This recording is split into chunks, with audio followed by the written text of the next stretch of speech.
Before we start this week's show, I'd like to remind you that the Brazilian Report is funded by subscriptions and support from loyal readers. As well as subscribing to our website and getting exclusive daily content on Brazil and Latin America, you can also treat our staff to 1 to 5 cups of coffee a month. In return, you get exclusive benefits like special newsletters, behind-the-scenes content, as well as a shout-out here on our podcast.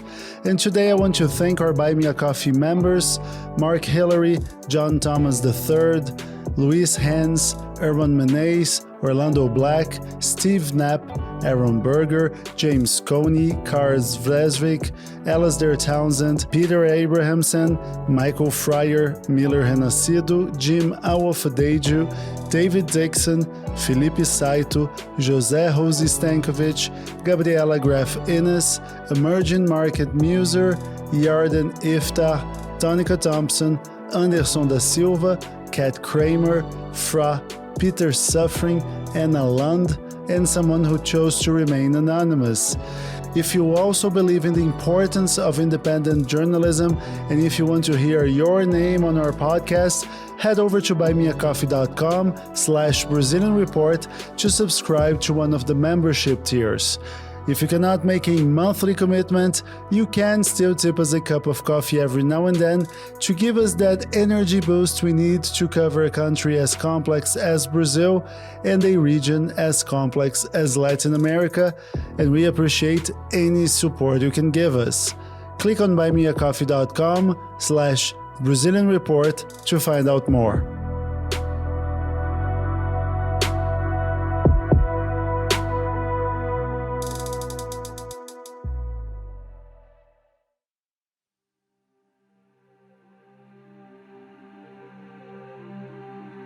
On March the 14th, 2018, Rio de Janeiro City Councilor Marielle Franco was assassinated in an attack that also claimed the life of her driver, Anderson Gomes.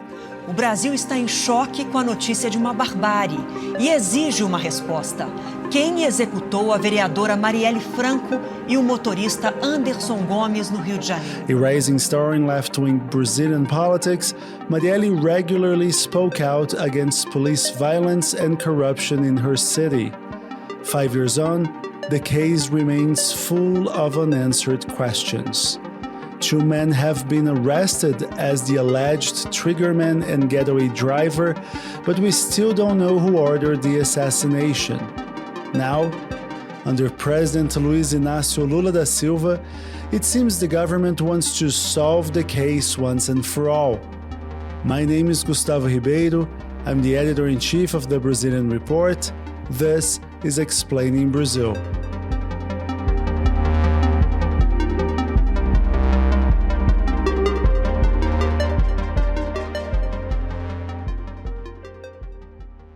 Ewan Marshall is the deputy editor of the Brazilian Report. Ewan, welcome back to the show. Thanks, Gustavo. So tell us who Marielle Franco was and why she became so important in Brazilian politics. Well, Marielle Franco was a Brazilian socialist, feminist, LGBTQ+ activist, and a human rights defender. She was born in Rio de Janeiro in 1979, and she was raised in Complexo do Maré, which is one of the biggest favelas in the city. If you've ever driven into Rio de Janeiro from Galeão Airport, Maré is that massive favela that you pass by on the right side of the motorway. So Marielle was raised in poverty, but in 2016 she managed to become the first openly gay black woman to be elected to the Rio de Janeiro City Council. And she was a vocal critic of police brutality and the military occupation of Rio de Janeiro's favelas. She also spent a great deal of her political life pushing back against the city's paramilitary mafias, or as they're known in Rio, militias. And she also advocated for the rights of women, the LGBTQ+ community, and other marginalized groups. And on the evening of March 14th, 2018, Marielle was killed as she was being driven home from an event. Marielle e o motorista foram perseguidos na noite de ontem, depois de participar de uma reunião com mulheres negras. As the car she was in was parked up at a traffic light, another vehicle pulled up alongside and unloaded automatic gunfire. She and her driver were killed instantly. O carro teria sido seguido por 4 quilômetros entre os bairros da Lapa e do Estácio, no centro da cidade onde aconteceu o crime. Os criminosos emparelharam com o veículo e atiraram. Marielle estava no banco de trás e foi atingida por 4 tiros na cabeça.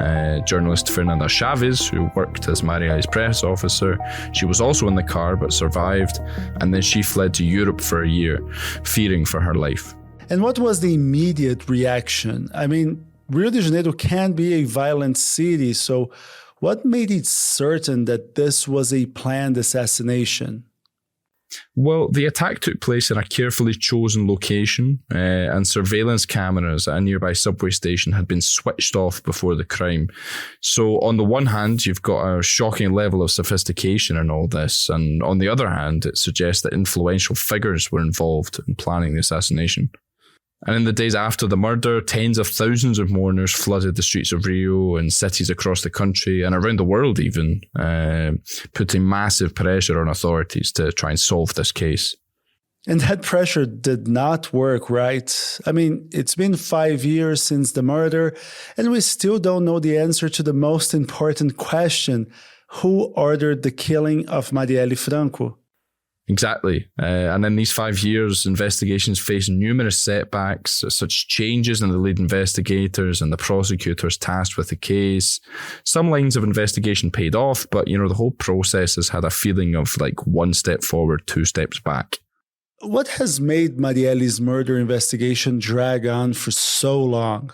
Well, firstly, the crime scene was not properly preserved. The car Marielle was killed in was cleaned and returned to service just hours after the crime, and that made it difficult for forensic teams to gather any evidence to find the perpetrators. And secondly, there were several attempts to interfere with the investigation, including replacing the lead investigator and leaking false information to the media. And all this raised suspicions that powerful interests had been involved in the assassination and that they were, trying to cover their tracks. And then you've got the spotty track record of the Brazilian police and justice system with their own history of corruption and inefficiency that has led to a lack of trust from the population.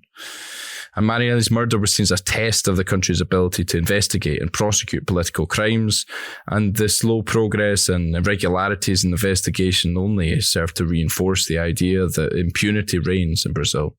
Arrests were made eventually, but after a 5-year investigation, we know remarkably little about the case. So what do we know?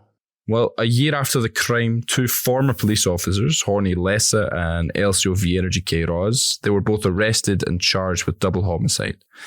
Police say that they were the men in the car who tailed Marielle and murdered her. The pair are members of a notorious militia death squad called the Office of Crime, and they're known for carrying out these meticulously planned assassinations for high fees. And months later, other men linked to Les and Queiroz were arrested, accused of helping them dispose of the murder weapon. And that's led to speculation that the murder was linked to Rio's militias, the paramilitary mafias that I mentioned before. And as a quick aside, these are gangs largely made up of active and retired police officers who control territory in and around Greater Rio de Janeiro, charging protection fees from businesses and residents. But because the investigations have not reached their end, any suggestion of who was behind the murder is still, pure speculation. So Lula took office as president in January, and the federal government has promised to solve the murder. Justice Minister Flávio Dino created a federal police task force to look into the evidence and try to finally reach a conclusion. But why wasn't that done sooner? Well, it's worth noting that Marielle's assassination started a turbulent year in Brazil that culminated in Jair Bolsonaro being elected president. Now, Bolsonaro is from Rio de Janeiro. He's on the far right, and he has a history of making statements in support of Rio's militias, which many believed were behind the killing. And it's important to note that a lot of politicians in Rio once supported these militias. Even some authorities supported them as a way to kind of fill the void left by the state in gang-dominated favelas. And Jair Bolsonaro has had ties with members of militias, right? Connections that still raise questions today. Yeah, so that explains why Marielle's family and friends feared that placing the case under federal jurisdiction would be the worst thing possible for investigations, because they didn't trust Bolsonaro. Even if the prosecutor general at the time claimed that taking the case federal was necessary due to what he called the promiscuous relationship between law enforcement and militias. And more than 150,000 people and 200 civil society organizations signed a petition against taking the case federal. And the Superior Court of Justice stepped in to ensure that these demands were met. But now we have a new government, and a government that has Marielle's sister, Marielle Franco, in the cabinet as racial equality minister. Yeah, so Lula and the left have constantly called for a solution to Marielle's murder over the years, and now solving the case has become a campaign promise. But it's worth noting that the case has not changed jurisdiction. What has happened now is a kind of collaboration between state and federal law enforcement, and what seems to be a kind of genuine desire to solve this case once and for all. And Ewan, what impact has the case had on Brazilian politics? Well, it's amazing, really, because Marielle was an up-and-coming politician, but few people outside Rio knew who she was. And now she's known worldwide. And for Brazil, her murder became a symbol of the violence and impunity that persists in the country. And for many others, the case highlights the deep-seated corruption and institutional failings that exist within Brazilian police and justice system. And of course, the timing of the assassination was a big thing because Marielle Franco was killed ahead of the 2018 presidential election, which was this extended campaign bookmarked by violence, controversy, and vitriol. Some candidates in Rio even tried to make a name for themselves by bashing Marielle and her legacy. Example of this is former lawmaker Daniel Silveira and the former Rio de Janeiro governor, Wilson Witzel. They both became infamous for destroying a plaque honouring Marielle, and they both won election that year. But I think above all, the Marielle case highlighted Brazil's need for structural reform to address corruption, inequality, and political violence. Her legacy continues to inspire a new generation of activists and social movements to fight for justice and equality in Brazil and beyond. So let's talk about that legacy, because she served as city councilor for such a short space of time before her murder. What legacy did she leave? So in 13 months in office, she submitted 13 bills asserting the rights of Rio's black community, women, LGBTQ plus people, and favela residents. And these proposals she made ranged from creating a permanent campaign against sexual harassment in public spaces to establishing socio-educational measures for day-release young offenders. There's another one which creates a nighttime creche where parents can leave their kids if they're working late shifts or studying.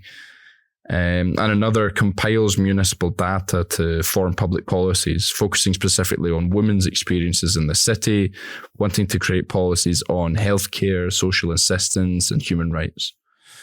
And city councillors also voted to name the chamber's rostrum after Marielle Franco, placing a new plaque on its front. While city lawmakers did vote on 5 of the 7 remaining bills, 2 of them were left out, and these were 2 that were really close to her heart.